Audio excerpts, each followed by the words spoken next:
Hey everyone, today I'm going to talk about Turo, which is a car rental service where you rent people's cars.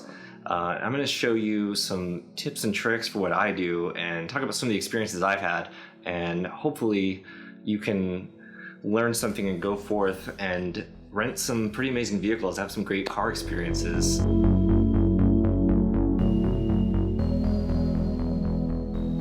It's like Airbnb, and you can have a bad time, just like anything like this when you're dealing with people, I guess. But you can also have some really amazing experiences. For example, like none of my friends have a 40-year-old Mercedes, so to get some seat time in that, to live with that, to experience that is just really rare.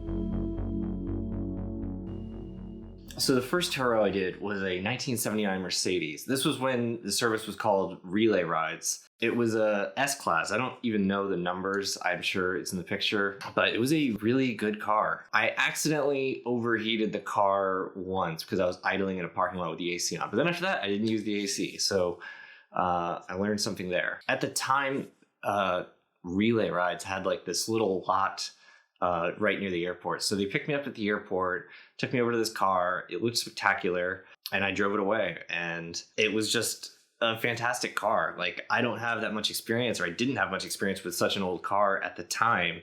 And this was just such a cool experience. The sense of occasion that it delivered was just incredible.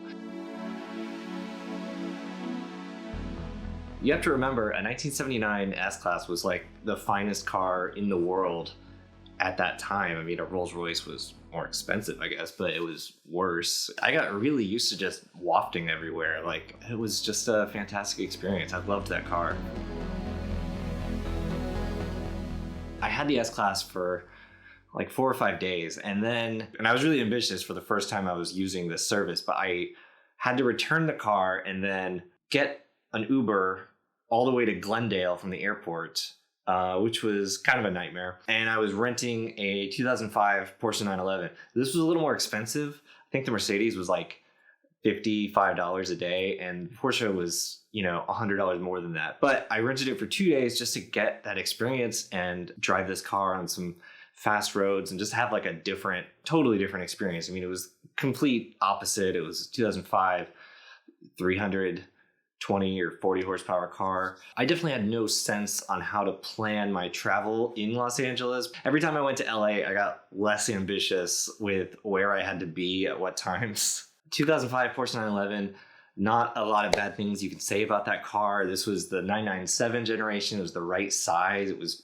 plenty fast, made a great sound. I took it to Mulholland. I took it to Malibu. I took it to the canyons. I drove it all over. It was a fantastic car, even though this one was questionable with questionable wheels and roof rack attachments. Like, you don't really care about that when you're driving it. So just a really good experience. Again, I had driven 911s, but to drive one this era and be able to have it on my own, do whatever I want with it, was just like a cool experience. I mean, that's part of the joy of Turo. So what I did, like having a car that was more economical for the beginning of the trip and then splurging on a more expensive sports car for 2 days.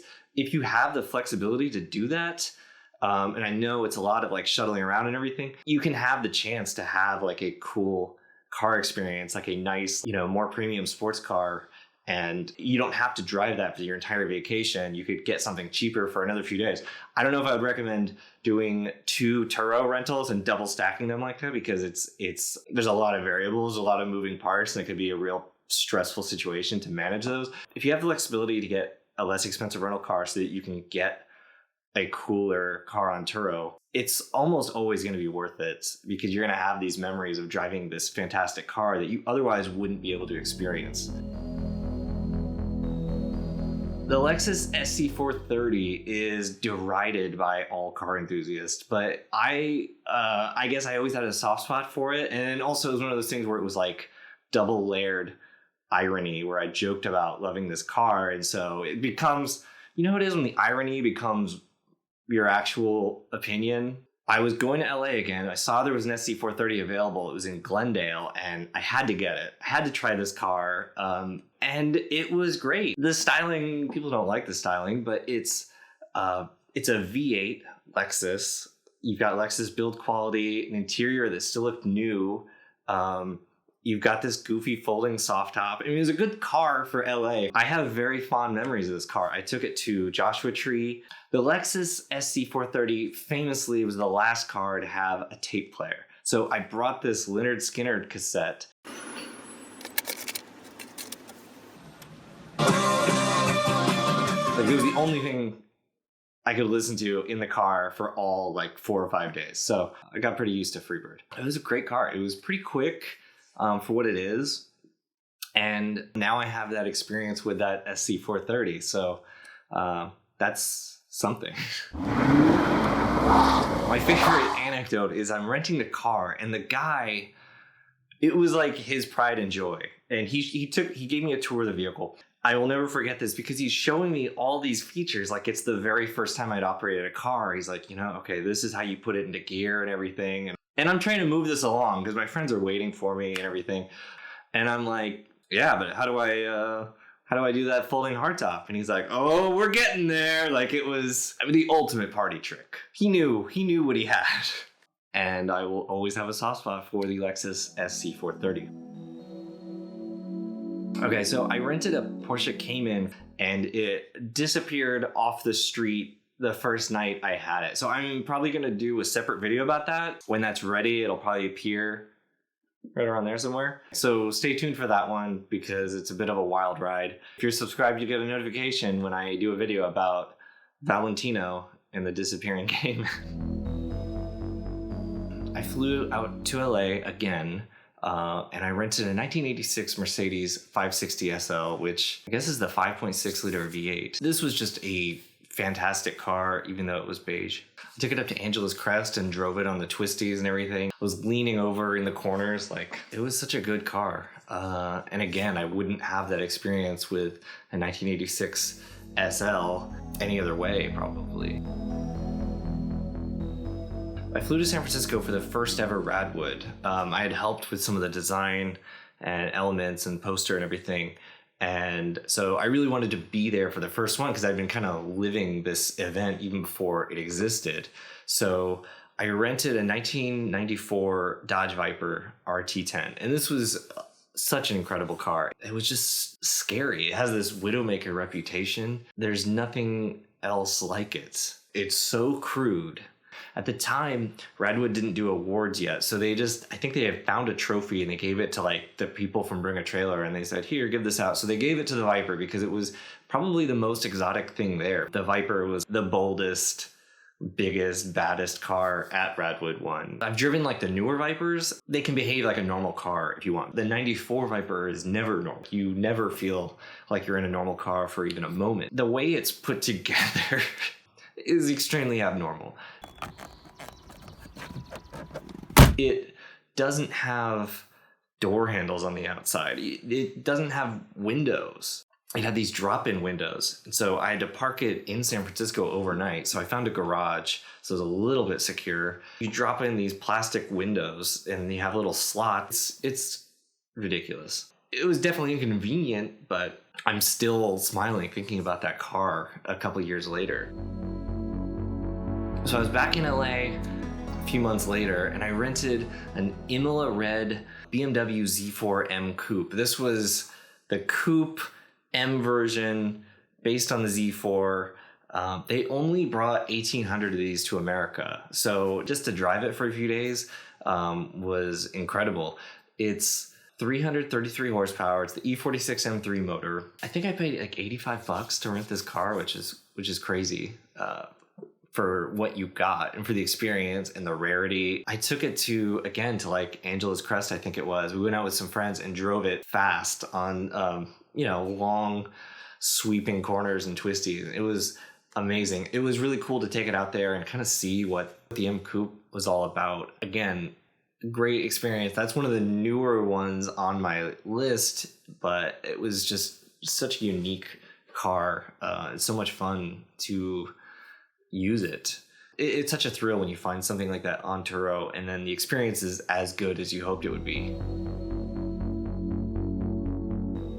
Don't ever rent something that's like $800 a day or $600 a day. Like, that is always going to be really disappointing. Like a car that would be worth that would be a vintage Ferrari or like a Carrera GT, and that's not going to be on Turo. Like, do not spend $800 to rent an i8 or an R8 or a Gallardo or a Huracan or something. Like, it is not going to live up to that, and it's going to be disappointing just driving on the roads. Like, you could get a C7 Corvette or a Porsche 911 for $200. You'll have a great sports car experience for a lot less money, more usable on the roads. If you want to drive an R8, take that $800 and go to some kind of like racetrack event. There's all kinds of exotics driving events out there. Do not spend $800 on Turo renting one of these cars. Like, I just feel those people are preying on people. I think the most I spent on a car was like $175 for that Viper, which I think was underpriced and absolutely worth it because it was such a cool experience that I will likely never get again unless I buy a Viper, which is not too likely. But you don't need to spend a fortune. So at the other end, don't get the cheapest car you can. There is a time when you want to rent on Turo for cost. I went to Boston last year, and even an economy car at the normal rental car companies was like $90 a day. So I went on Turo and I found an LS 460 Lexus for like $55 a day. And that was like saving, but I didn't get the bottom of the barrel car. Like, when you go cheaper on Turo, anything below like $30 a day, it's gonna be like a Mirage or something. You could spend an extra just $10 a day and get a much better car. Like, get like an old Lexus or an older luxury car. I rented a Prius on Turo once. You got to meet the guy at his house or apartment.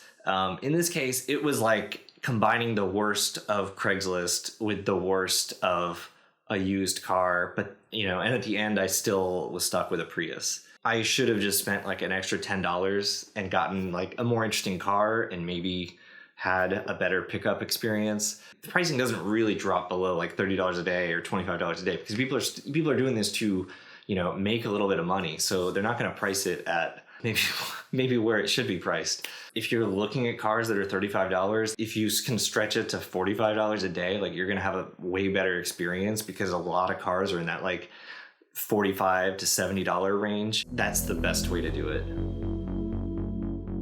If you're like me and you're using Turo to have like these experiences with different cars, you can search by date and you can filter by year and stuff like that. There are some weird restrictions that Turo has about what years of cars people can add for insurance reasons. But if you look for those older cars, like any kind of old car, it doesn't matter if it's good. If there's a deal on an old car, like, I don't think you'll regret it, because these experiences with these vintage cars, like, you know, take what you can get, I guess. If you have the option to get a car from what's called the Turo lot, if you're going to LA and San Francisco, and maybe it's expanded to other cities now, they have a lot. And so instead of meeting at some guy's house and coordinating what time you're getting there or having him pick you up, you take a shuttle to this parking lot and it's just like a normal rental car experience, and they have a staff there. And that is much less stressful because you don't have to be on someone else's timetable. You can just go in whenever, drop off whenever. I realize that's not for every car. LA and San Francisco have a lot of car options, so that is definitely something to do if you're heading out there. And if there's something you really want to try and it's a little bit on the more expensive side, and you know it's not in your budget to do a $200 car for a 5-day trip, just get that car for like one day and get something more economical for the first few days of the trip or the last few days of the trip. Like, it is more of a hassle, but I don't think you're going to regret it, because in the end, you'll have this experience that you otherwise might not have. So that's Turo. This is probably part one of a 2-part video thing about Turo. Please, if you like this, there's a thumbs up there. If you don't like this, tell me why. And if you want to subscribe, that would be great. So yeah, I'll see you next time.